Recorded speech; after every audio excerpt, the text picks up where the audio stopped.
welcome to the massive Ironheart initial showcase. I think Ironheart is a pretty great addition to the game, and for a tech character, she does offer some pretty common tech tropes while adding some new stuff to her kit that is just very useful. But first things first, her damage output. She is an incinerate or rupture damage dealer, but here's the cool part, she can alternate between it. So for example, if you need an incinerate for like a node or something, you have that automatically, but if you want to go for a rupture, you just put on the pre-fight and then boom, you have rupture debuffs. Now, these repulsor debuffs are like a great source of damage output because not only are they just free DOT, on the SP2, it does increase damage output per repulsor debuff and armor up on you. So if you have like a ton stacked up, the SP2 is just really lethal, right? Because it's a lot of damage output that way, plus the regular DOT of the repulsor debuffs. So yeah, I feel like her damage output is pretty good. In like burst matchups, it's pretty simple to build her up. In longer matchups, it does get, kind of complex with like the dexing and like the SP1 pauses, but it all leads to pretty good damage output. It's not anything top tier, but it's also good enough given how good her utility is. So yeah, I think it is, just pretty good, right? So here we have a short form type of health pool. This is a Cyclops with about 200,000 health. And yeah, she's gonna do this fight very well because in like these type of health pools, the rotation is super easy. It's just do double mediums and then drop the SP2, get a dex in sometimes for like the extra debuffs, and that's it. That's all it takes. It is very straightforward. And yeah, the damage output in like these type of health pools, it's pretty fast and it's pretty automatic too. So yeah, here I dropped the relic into the SP2 and this just does it because this damage output is just really nice.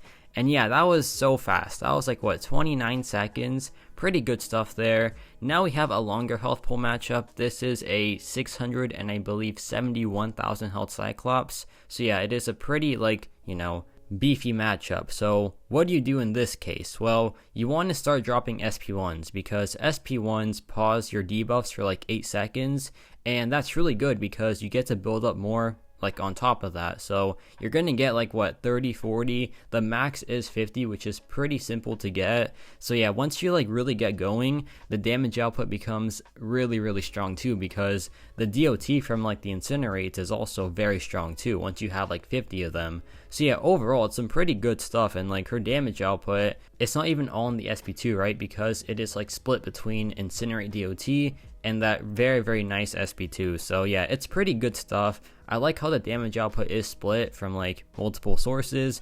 I think that's always a pretty good thing. But yeah, here I drop another SP1, just maintaining the ramp, and so far so good here, man. It's not that complicated, right? Of course it is a bit different from like just medium attacks in SP2, but it isn't that much of a difference anyway. It's like pretty straightforward to manage, and it's pretty practical as well, which is important, right? But yeah, we go for another combo here. It's about time to detonate, so I'm going to build up to the SP2, drop a relic into the combo, and yeah, this just does it. Look at this damage output. It is very nice, and that was a nice 58,000 crit as well. Pretty awesome stuff there. Now we have this Labyrinth of Legends Wolverine, well, Old Man Logan, same thing pretty much. And this fight, it's going to be a bit longer, so I'm going to just tell you the game plan and let it play out because this matchup, it's pretty much similar to the Cyclops matchup, except you want to just keep building the SP1s up to 50, but after that, once you have like your 50 incinerates, they stay up there for a pretty long time, so you get to drop like multiple SP2s with those massive incinerate counts. And yeah, like the ramp up isn't too bad. You get the repulsor debuffs pretty often, so once you're like at 50, the ramp is over and the fun actually begins.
So we're at about 50 charges, so I dropped the SP2, a nice 33,000 crit, then we hit the damage cap, and yeah, that damage output is just really nice. But now look at this, we're at 50 charges still, or like 50 incinerate, sorry, and we're still just maintaining them pretty easily because once we achieve like this many incinerates, they kind of stay up there for a while. So yeah, we're pretty much just gonna drop another pretty massive SP2, and this just does it. So that was a very clean matchup, like 2 minutes and something, which isn't bad in the slightest.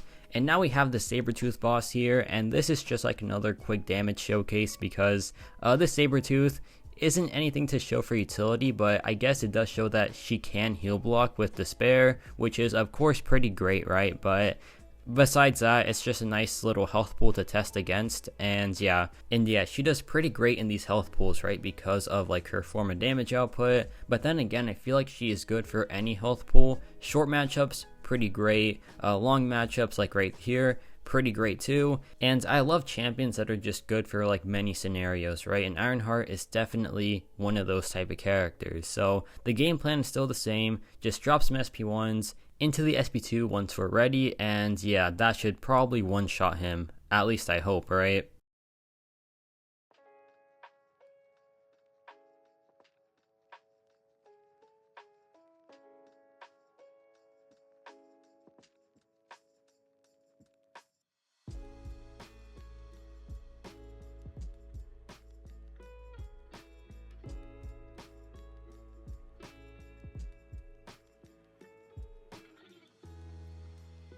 So we're just about ready for the SP2. We have about, what, 40 something plus incinerate, so it should do some pretty great damage output. And as you're going to see right here, it does do some pretty great damage output. So overall, a very fun fight. And now we have this Stunning Reflection Dragon Man, and this matchup is honestly good for utility and damage output, but I put it in the damage part because I feel like we know that she does incinerates and it's a pretty straightforward mechanic. But yeah, she's pretty great for this matchup because of her incinerates, and you know, Stunning Reflection is a pretty prominent node in like Alliance War, for example. It has, you know, one of the hardest matchups in the game with Polka Dot Power with it too, and yeah, she counters both of those nodes really well. So for like future matchups in Alliance War, I feel like this champion is going to be a mainstay there because she counters both nodes just so easily, right? It's so simple for her because just do medium attack and you have the power gain going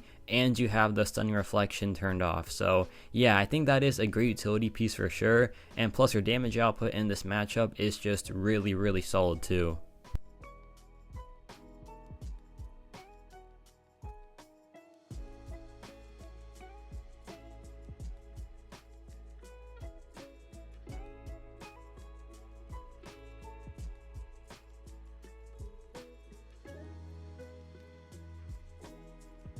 And here I should have dropped another SP1, but I chose not to because I thought this should do it. And it does some pretty great damage output, but it wasn't enough, unfortunately. But then again, the DOT is still doing some pretty great numbers, and that just still ended the fight pretty easily. So yeah, a great time there.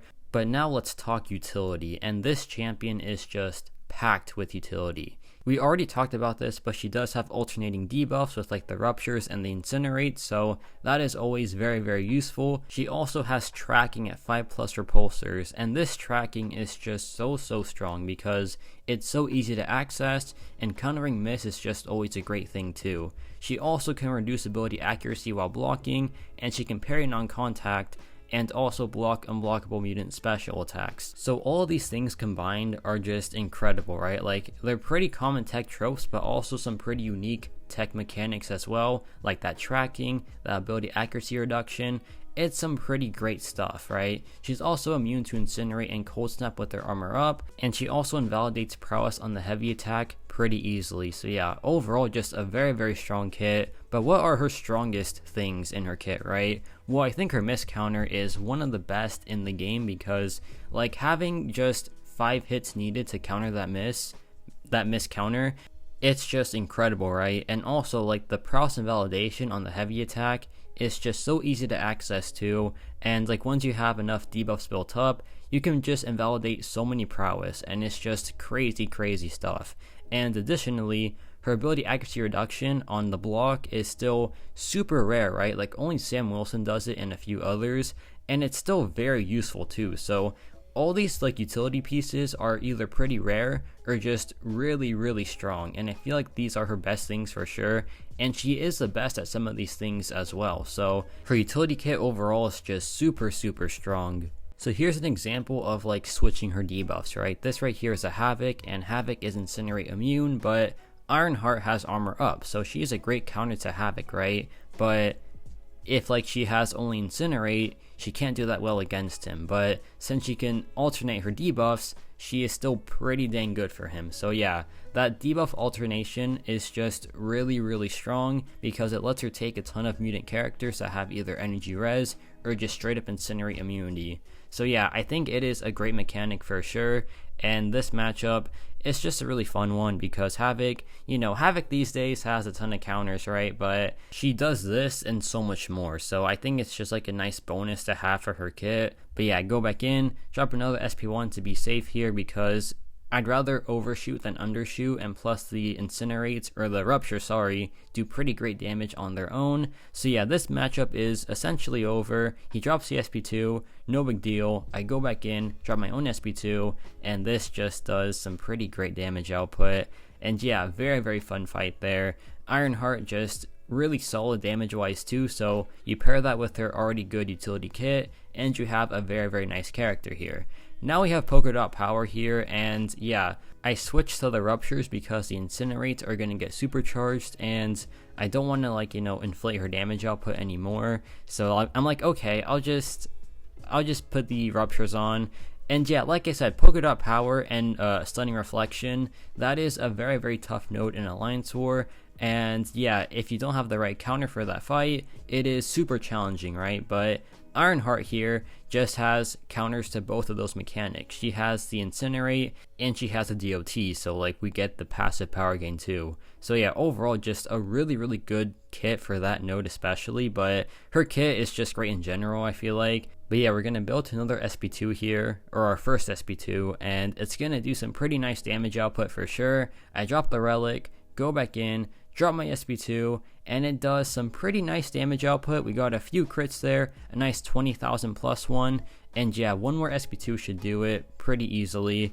And not a bad matchup overall. Just a quick showing of how she is against this Polka Dot Power node, because we have seen it pretty recently too with Battlegrounds, and if it ever does pop up again, she's going to be one of the better options for it, 1000%. So yeah, here I drop another SP2, and that just does more than enough, right? Because he's already pretty much down anyway. So overall, pretty fun matchup there. And that was like, what, a minute and something? Not too shabby in the slightest. Now we have this Eternity of Pain Havoc here, and this Havoc is a fun matchup because not only do we get to showcase the alternating debuffs, but we also get to showcase this Havoc fight, which is a massive one, right? And additionally, this Havoc is very anti-armor up, so whenever we dex, we just lose all of our armor ups. So it is very annoying, so we can't dex at all in this matchup essentially. So it's going to showcase just how tanky Ironheart is too, because with that Bulwark, with like all the armor ups, we're going to try to mitigate as much damage output as possible.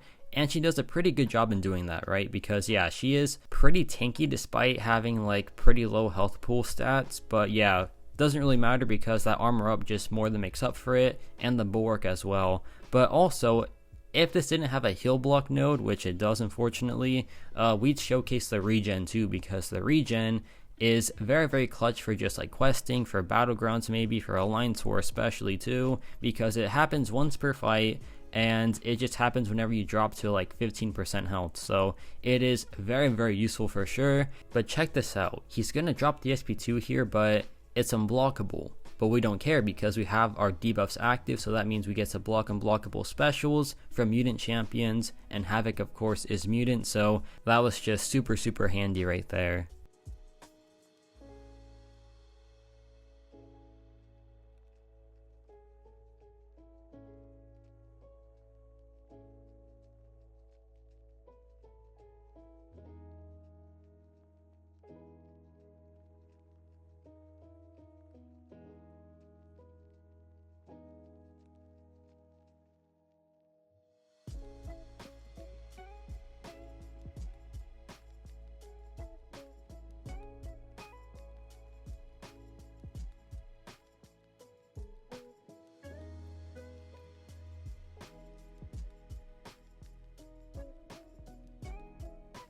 But here he dropped the final SP1 for the maximum ramp up, and yeah, it is going to build up to a massive SP2, right? And he's pretty much almost down, so yeah, this should just do it completely, and it ends up doing some pretty great damage output. We go in, we drop the SP2, and look at those crits go. It is just a thing of beauty. And that was a pretty clean fight there, like 2 minutes, so it is on the longer side for sure, but still very, very clean. Now we have this Nebula fight, and this has missing in action, so check this out. We're gonna get our 5 debuffs up, and after that, there is just no miss ever, because once you get those debuffs up, you pretty much never lose them. So that's how just practical this champion is. Once you get those 5 hits in, you just counter everything that you have to counter with ease, and it never goes away. That's the best part, right? Sometimes champions consume debuffs on their special attacks to, like, gain more attack rating, for example anti-venom, but Ironheart here just always keeps the debuffs, so the utility is just always there essentially. So yeah, this champion, when it comes to utility, it's just so well done. I feel like it is just so well done. Here I drop another SP1, and yeah, the ramp up is pretty much complete, so now it's time for the SP2, which will of course do some pretty great damage output, right? Because yeah, in these type of health pools, Ironheart is really good here, so not really worried about her. But just in case, I drop another SP1, and this was probably overkill, right? But better safe than sorry, right? I want to make sure that the SP2 does one shot, because if it doesn't, like, it doesn't matter necessarily, but it's just, a nicer finish, right? But here I drop it, and it does, yeah, pretty great damage output to say the least. A nice 43,000 crit there, and that was like, what, a minute and 12 seconds? Pretty good stuff overall. Now we have the Cyclops on the same lane, and yeah, same game plan, just drop the SP1 a bit and build up your repulsor debuffs and get to 5 so you counter the miss completely. And yeah, once you have that miss counter up, it is just pretty much game over, right?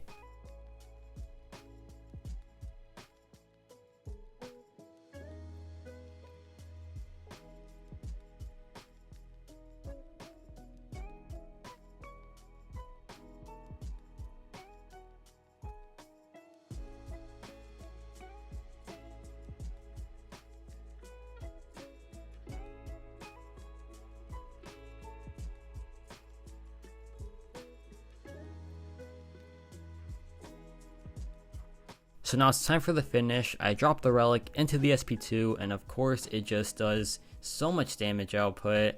And yeah, overkill probably, but it was still worth it for that very nice finish there. Now we have another miss lane. This is, well, no, it's not a miss lane, it's just a miss champion, right? Professor X has Falter, of course, and Ironheart just doesn't care because she just needs 5 hits, right? 5 hits is all it takes, and she gets the 5 hits pretty easily here because, like I said, it's just 5 hits, right? But yeah, there's the 5th hit. Pretty straightforward to get, and once that is up, it just stays there forever. I get hit by a heavy attack, no big deal. She just took that like a champion, so you love to see it. We go in, drop the SP1 for the pause, and yeah, this should be like the only SP1 necessary probably, because his health pool is pretty small, and the DOT is ticking pretty well too. So yeah, Ironheart, don't underestimate her DOT. Like, the DOT is actually very potent, I feel like, especially when they're like stacked up to 50, plus the vulnerability as well is like helping out for sure. Then we go back in, drop the SP2, and what do you know, it is enough with ease. Just such a beautiful finish right there. Now we have this Strife on the same lane, and yeah, 5 hits, miss counter, active, and that's all you need. So straightforward, so simple but effective, and I love champions like this, right? Because champions like this are just the best, right? Because there's no rotation to mess up, there is no like, thing to worry about. You just do your hits, get the tracking, and it stays there forever. There is no sacrifice of like damage output, of anything else, you just get it as the fight goes on. And it's not even that long to get to, so it is just so good. And I think champions like this should be added more often, right?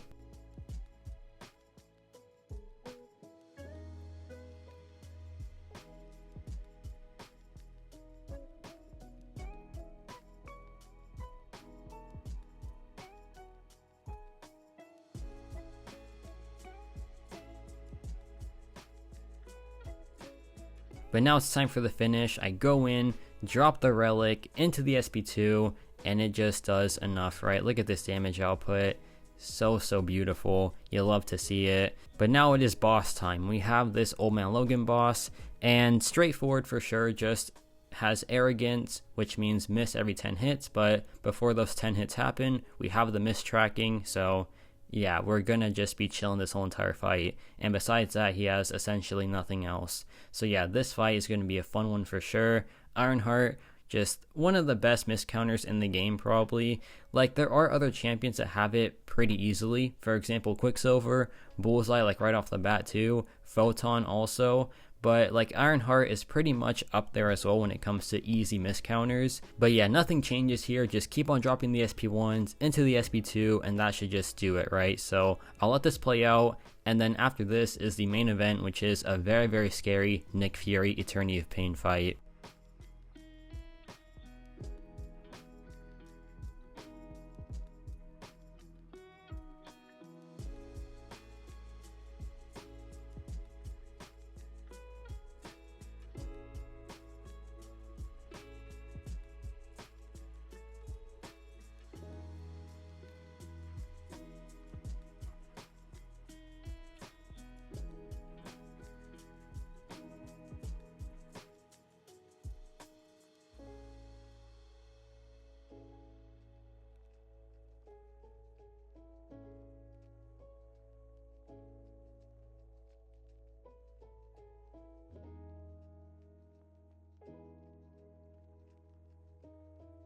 It is main event time. Now this is a very scary matchup because this has effective defense, and this is one of the worst nodes in the game because it just crushes you. It crushes your block efficiency. It just does so much damage to you. It is so annoying to deal with, right? But Ironheart here, once we have our tracking passive up, we can just ignore the node completely, which is crazy stuff, right? Because check this out.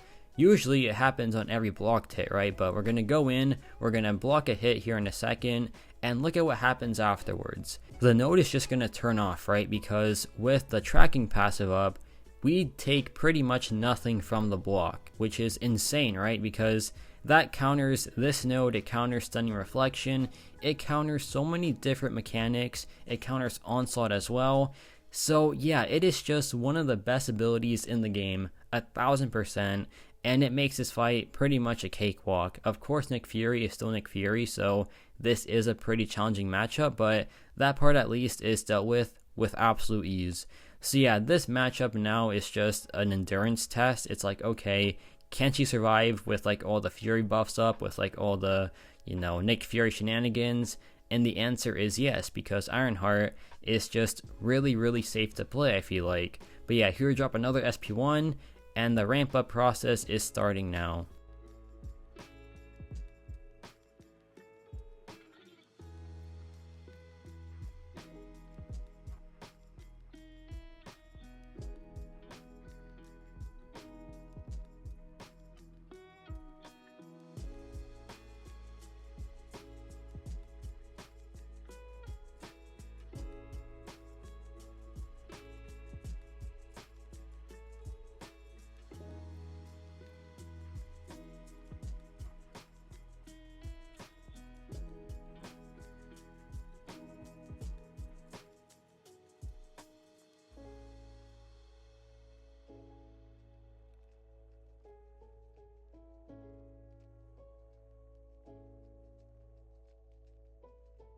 So here's the final SP1 before we get fully ramped up, and yeah, it does some okay damage, but the DOT is now stacking up big time, so that's all that matters here, and this matchup is going to be over pretty soon. Well, the first life at least, because, you know, Nick Fury, fun shenanigans, has 2 lives, that's so entertaining, right? But yeah, I dropped the SP2, and the numbers, incredible, right? Just incredible numbers right there, and now it's time for the second life, which shouldn't be too bad, hopefully, but then again, Nick Fury does a ton of block damage, so it might go south pretty fast. However, we're still in it, right? And that's all that matters.